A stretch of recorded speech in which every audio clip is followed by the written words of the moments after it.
Continuando con la parte 4 de oxidorreducción biológica, hablaremos entonces del ciclo de Krebs. En la parte anterior les comentaba un poco sobre la glucólisis y que la glucólisis daba como resultado la formación de 4 ATP, 2 NADH más H y 2 piruvato. Que los NADH más H, es decir, los NAD reducidos en condiciones aeróbicas, se llevan hacia la mitocondria, y que los piruvatos también en una mitocondria activa también iban a pasar hacia la mitocondria, específicamente entonces al complejo de la piruvato deshidrogenasa, que interactuaban con esas tres enzimas, ese complejo multienzimático, ¿ok? Y se convertía luego el piruvato en ese proceso de descarboxilación oxidativa del piruvato, es decir, perdía un CO2, perdía equivalentes reductores y a la final iban a dar con el NAD reducido, y ese acetil se le unía una coenzima A, es decir, acetil-CoA, y específicamente este compuesto llamado acetil-CoA es el que se va a ir a la vía del ciclo de Krebs. Entonces vamos a irnos netamente hacia la porción de la matriz mitocondrial, que es en donde ocurre el ciclo de Krebs, en este sitio que está acá. ¿Okay? Didácticamente, este azulito que está aquí es la membrana mitocondrial externa. Esto que está en vino tinto, bueno, más bien morado, es el espacio intermembrana. Esta es la membrana mitocondrial interna, y esto que está acá, esta es la matriz mitocondrial, y estas son crestas mitocondriales. ¿Okay? El ciclo de Krebs ocurre en la matriz mitocondrial. ¿Okay? Vamos para allá. Ok, dijimos entonces que ese acetil-CoA que está aquí se iba hacia el ciclo de Krebs. El acetil-CoA se une con un compuesto llamado oxalacetato, que lo mencionamos también en la lanzadera del malato. El acetil-CoA se une con el oxalacetato a través de la enzima citrato sintetasa. Entonces toma el acetil-CoA, le quita la coenzima A, le quita la CoA y lo une al oxalacetato. Vemos que el oxalacetato tiene 4 carbonos. Un carbono aquí, otro carbono aquí, que forma parte de este grupo carboxilo, otro carbono aquí y otro carbono aquí, que también forma parte de este grupo carboxilo. Les recomiendo que para ver este video en YouTube pónganle un poco más de definición al video, o un poco más de calidad, pues. Y aquí tenemos entonces el acetil-CoA. ¿Okay? Entonces cuando se unen, forman un compuesto llamado citrato. Forman este compuesto llamado citrato, que es también llamado ácido tricarboxílico, porque tiene un grupo carboxilo aquí, otro grupo carboxilo aquí y otro grupo carboxilo aquí. Entonces se llama también ácido tricarboxílico, y es por eso que el ciclo de Krebs también se llama el ciclo del citrato o el ciclo del ácido tricarboxílico. Una vez formado el citrato, va a actuar sobre la enzima llamada aconitasa. La aconitasa, ¿qué es lo que va a hacer? Le va a quitar agua y en un proceso posterior le va a meter agua. ¿Okay? Entonces la aconitasa le quita agua, es para cambiar la posición del hidroxilo este. Aquí le quita agua y forma un doble enlace, o sea, le quita estos, este OH que está acá y el hidrógeno que está acá, para formar agua, y queda entonces un doble enlace aquí a este nivel, y se forma un compuesto intermediario que es el cis-aconitato. Y la aconitasa luego, ella misma, le incorpora agua nuevamente, y ahora entonces el OH prácticamente cambió de posición de este carbono a este carbono, por lo tanto queda un compuesto que se llama isocitrato. Es decir, es lo mismo que el citrato, solo que estructuralmente cambió la posición del OH y ahora se llama isocitrato. Ahora, sobre el compuesto isocitrato va a actuar una enzima llamada isocitrato deshidrogenasa. La isocitrato deshidrogenasa utiliza como coenzima al NAD, y ¿qué va a hacer? Va a oxidar al isocitrato, dándole los equivalentes reductores de él a la NAD para formar NADH más H, ¿okay? NAD reducida. Y el compuesto que queda se llama oxalosuccinato. ¿Okay? Pero ¿qué es lo importante aquí? Que se formó un NADH más H, es decir, se produjeron equivalentes reductores que van posteriormente a la cadena respiratoria. Hemos dicho que por cada NAD reducido que vaya a la cadena respiratoria se producen 3 ATP, y que por cada FADH2 que se produzcan, cuando va a la cadena respiratoria se producen 2 ATP. Eso es lo que se ha dicho siempre, y después en el próximo video vamos a ver específicamente por qué se dice eso. Por qué cuando se produce NADH más H se producen 3 ATP, y por qué cuando se produce FADH2 se producen 2 ATP. Eso lo vamos a ver en el siguiente video. Entonces, a la final, ¿qué tenemos con la acción de la isocitrato deshidrogenasa? Que se oxida el isocitrato y se forma oxalosuccinato. Pero también la isocitrato deshidrogenasa no solamente lo oxida, sino que también lo descarboxila, o sea, le quita un CO2, ¿Cuál específicamente? Este que está aquí, este que está unido a este carbono. Veanlo acá, aquí ya no está. Entonces el compuesto que queda es el alfa-cetoglutarato, que es un alfa-cetoácido, que también lo mencionamos en la lanzadera del malato, un video anterior. Ok, ahora ¿qué ocurre? El alfa-cetoglutarato se va a ir a un complejo, o sobre él va a actuar un complejo multienzimático que se parece mucho a el complejo de la piruvato deshidrogenasa, solo que este se llama complejo de la alfa-cetoglutarato deshidrogenasa, y generan las tres acciones o las tres consecuencias, o provocan los tres cambios que hace el complejo de la piruvato deshidrogenasa. Recordemos que el complejo de la piruvato deshidrogenasa es una descarboxilación oxidativa del piruvato. Aquí imagínense que va a ser una descarboxilación oxidativa del alfa-cetoglutarato, es decir, se va a descarboxilar, y aquí tenemos el CO2, miren, se lo quita, se va a oxidar, y a la final entonces va a formar equivalentes reductores en forma de NADH más H, le va a quitar los equivalentes reductores, y además de eso se le va a añadir una coenzima A. Esas eran las tres cosas que hacía el complejo de la piruvato deshidrogenasa: descarboxilaba, oxidaba y pegaba una coenzima A, y el complejo de la alfa-cetoglutarato deshidrogenasa también lo hace, descarboxila, oxida y le pega una coenzima al producto que quedó. Entonces lo descarboxilamos, ¿okay? Lo reducimos, lo oxidamos, pero reducimos el NADH más H, es decir, ya tenemos la formación de 2 NADH más H, 2 NADH reducido, y perdemos un CO2 y se le añade una coenzima A. Ahora, ¿cómo queda el compuesto? Queda oxidado sin un carbono y con una coenzima A, y ese compuesto se llama succinil-CoA. Vean, succinil-CoA, y ya no tiene el CO2, ya no tiene el CO2 a este nivel, porque ese fue el que se perdió, sino que esta coenzima A hace contacto directamente con este carbono que estaba aquí. Este fue el CO2 que se perdió. Entonces se forma succinil-CoA. Ahora, sobre la succinil-CoA va a actuar una enzima llamada succinato-tiosinasa. Una succinato-tiosinasa. ¿Qué hace la succinato-tiosinasa? Rompe este enlace tiol, porque es como se le conoce, ese enlace tiol, ese enlace con el grupo sulfidrilo de la coenzima A con el carbono. Y vean que como una intención se ve que ese enlace es un enlace de alta energía, porque tiene forma de S acostada.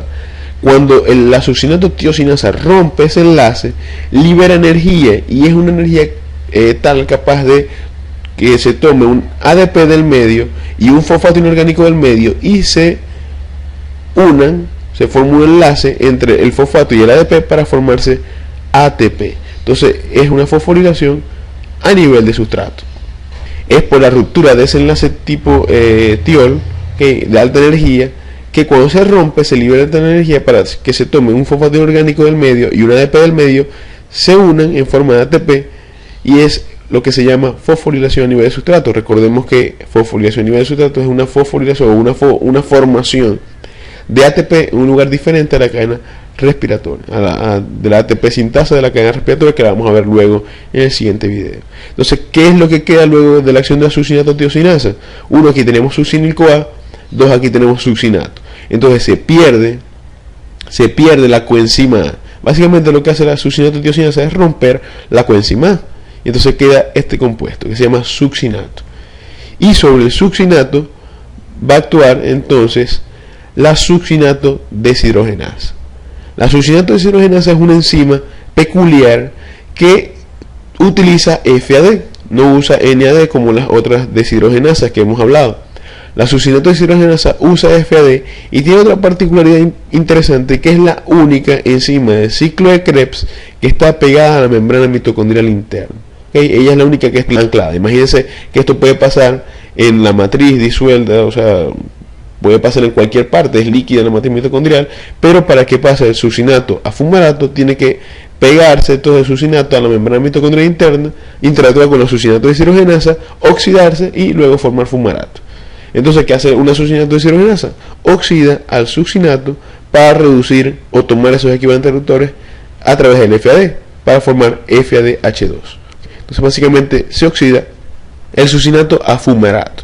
Y entonces se produce el primer FADH2 de la vía del ciclo de Krebs. Ahora, ¿qué pasa con el fumarato?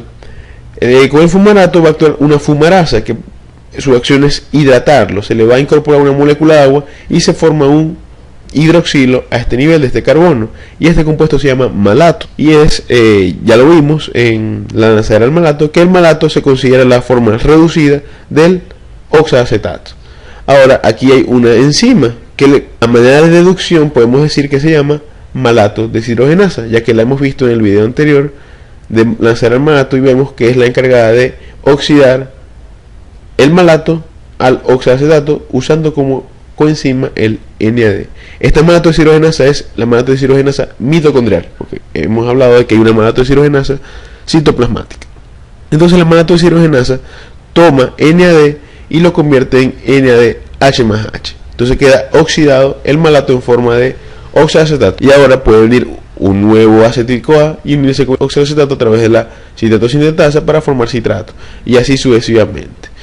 No es correcto decir que el ciclo de Krebs comienza a este nivel con el acetil-CoA.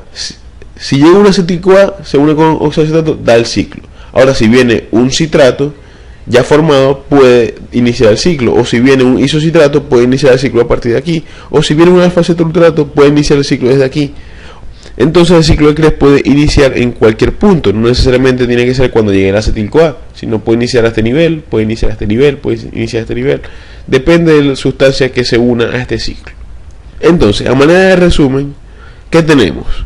Que se producen, como ven en verde, 3 NADH más H, 3 NAD reducido.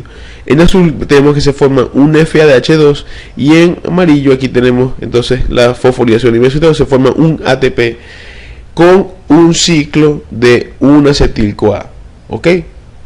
Entonces aquí vamos a hacer el resumen. Entonces, por un acetil-CoA, recordemos que por cada glucosa son 2 acetil-CoA, por un acetil-CoA vemos que se producen 3 NADH más H, 3 NAD reducido, se forma un FADH2 y se forma un ATP.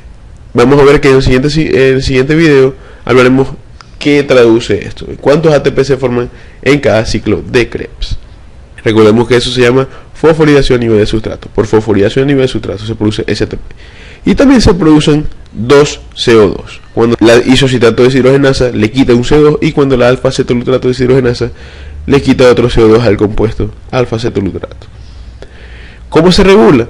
El ciclo de Krebs, la velocidad del ciclo de Krebs se regula a partir de los cocientes, del cociente ADP-ATP, del cociente NAD-NADH+H y del cociente FAD-FADH2. ¿Qué quiere decir esto? Que lo que está arriba va a aumentar proporcionalmente la velocidad del ciclo de Krebs, y lo que está abajo va a actuar inversamente proporcional a la velocidad. ¿Okay? Entonces, si hay mucho ADP y hay poco ATP, el ciclo de Krebs está muy aumentado para tratar de producir más ATP. Por lo contrario, si hay mucho ATP y poco ADP, ¿para qué va a estar aumentado el ciclo si hay suficiente ATP? Igual, si hay mucho NAD y poco NADH+H, va a estar aumentado también el ciclo para tratar de producir más equivalentes reductores que vayan a la cadena respiratoria para producir energía. Por el contrario, si hay mucho NADH+H y poco NAD, ¿para qué se va a aumentar el ciclo? Y aquí también, si hay mucho FAD, ¿para qué se aumenta el ciclo? Ahora, si hay poco FADH2 y hay mucho FAD oxidado, la velocidad del ciclo aumenta. Es decir, se trabaja a través de estos cocientes. Todo lo que está arriba es proporcionalmente a la velocidad, y todo lo que está abajo inversamente a la velocidad. Específicamente, las enzimas claves son la isocitrato de deshidrogenasa. La enzima se regula, la actividad se regula por los incrementos, dijimos, de ADP a NAD, también aquí es su principal regulación, y la actividad enzimática se inhibe por incrementos de ATP y NADH+H. Es decir, es lo mismo que hemos hablado, se regula por estos cocientes. La alfa-cetoglutarato deshidrogenasa es otra enzima que se regula. Ella se inhibe por succinil-CoA, es decir, por el producto que ella va a generar succinil-CoA, y por NADH+H, es decir, los productos que ella cataliza, porque ella toma alfa-cetoglutarato y lo oxida en succinil-CoA, le pega una coenzima y produce también un equivalente reductor, es decir, sus productos la inhiben. Y también habla entonces de este cociente. Si hay mucho NAD, se disminuye la velocidad, se inhibe la actividad. Y la otra enzima clave es la citrato sintasa, que la inhibe la acetil-CoA. Es decir, mucha acetil-CoA que esté llegando a la citrato sintasa la inhibe su acción, y también trabaja con estos cocientes que hemos mencionado. Básicamente vemos cómo la regulación del ciclo de Krebs se ve determinada por estos cocientes que vemos acá. Si hay mucho ATP, se disminuye. Si hay poco ATP, aumenta la velocidad. Si hay mucho NADH+H, se disminuye la velocidad. Si hay poco NADH+H, se aumenta la velocidad. Y si hay mucho FADH2, se disminuye la velocidad. Y si hay poco FADH2, se aumenta la velocidad. Ahora, ¿qué hacemos con los equivalentes reductores que se produjeron en el ciclo de Krebs o que llegaron al mitocondria a través de la danza del malato? Ellos se van a ir a la cadena respiratoria, y en ello me voy a enfocar en el siguiente video. Les hablaré sobre la cadena respiratoria y cómo se usan esos equivalentes reductores para formar ATP. Ok, entonces nos vemos en el siguiente video.